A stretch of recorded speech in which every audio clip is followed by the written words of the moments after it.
Mhm.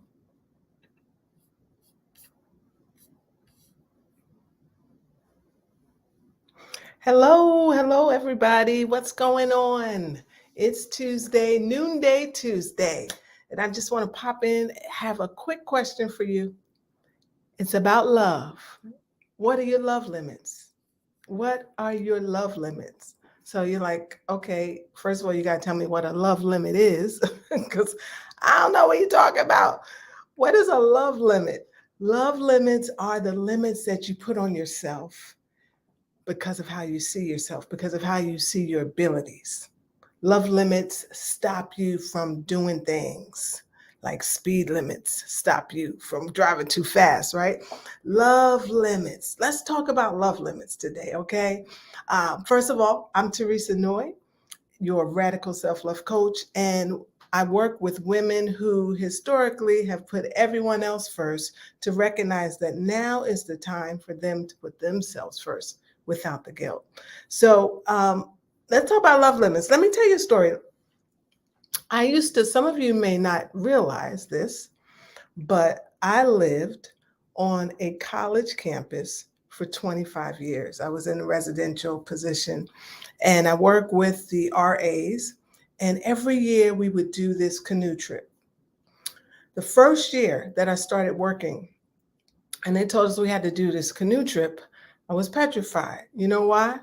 Because this Black woman can't swim and I don't like the water. So they're telling me that we got to do this canoe trip. And I was like, okay. But they were like, don't worry. Um, it's going to be okay. It's very shallow water. If anything happens and the canoe flips, just stand up.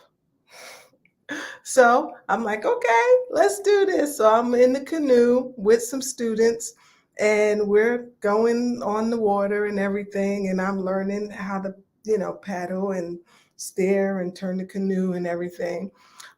But we hit something like a tree branch or something hit. And guess what? The canoe flipped. I didn't panic. I said to myself, okay, just stand up. So I went to stand up, and guess what? I couldn't stand up. Some of the areas were deeper. It wasn't a whole shallow route. Some of the areas were deeper. And so when I went to stand up, there was no ground underneath me. So guess what I did? I was like, oh my gosh. And I went down. And I'm flailing and I'm trying to, and one of the students, I'll never forget Kevin. Well, I guess I can't remember his last name, but Kevin dive in and he pulled me to safety. And that was my near drowning experience. Do you think I wanted to get back in that canoe? Because we still had to finish the route. But I got back in and I finished it. And when I finished, I felt so proud of myself. And we did this canoe trip every single year, whether it rained, whether it was like really cold. Every year we had to do this canoe trip. I got to say, I hated it for the first like 6 or 7 years. Because in my head, I was marked by that memory, right, of that near drowning experience. But I still did it. But here's the thing afterwards, in about 10 years, 11 years, 12 years, I would always comfort the other students with my experience, telling them, don't worry, I almost drowned, you're going to be okay. But somewhere along the line, we stopped doing the canoe trip. And then the students had a different experience. And I began to notice the change in the way the students were able to show up because that was such a powerful experience. It changed me. It marked me. It pulled me out of my comfort zones. It helped to develop some new skills in me. And the biggest thing, I was not afraid because if I could navigate that canoe trip, I could do anything. And that's what I started to do. I started to do so many different new experiences. And it changed my view of what was possible. I started zip lining. I started going places where I wasn't comfortable, started initiating conversations, going in rooms where, I didn't feel comfortable, but I started doing those things. And it started shifting my perception of myself. And I started to love myself. I started to love this person.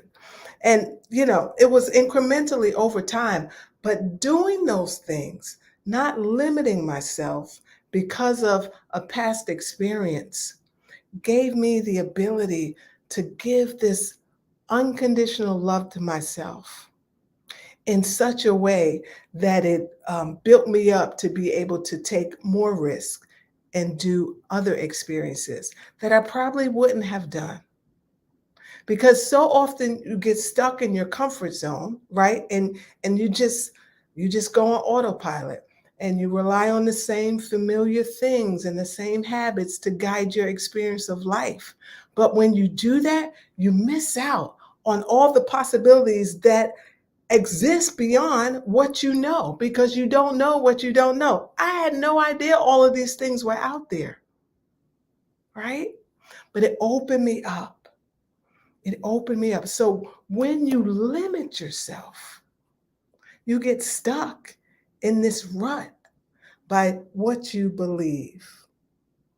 You can begin to explore new opportunities for yourself, new ways of fulfillment for yourself when you start to develop that deep sense of love and acceptance for yourself. You build this confidence and this resilience that you didn't even know was possible. So I want to invite you to consider giving yourself that love, to know that anything anything that is here in front of you that you may have to encounter, that you feel a little scared about, right? Just give yourself that love. Give yourself that assurance. Give yourself that trust that it is going to work out okay on the other side of what you can't see. Don't get stuck in what you see right here. See? Oh, wow. Look at what's on the other side of that wall that I've put up to protect myself, because the fear is stopping me. There are so many endless possibilities that exist for you. So I just wanted to share that today. And I'm going to be just sharing, talking about different ways that we limit ourselves so that you can set yourself free through just the simple practice of starting to love yourself free. Okay? All right. I will see you soon. I'll be back tomorrow with another Love Limit.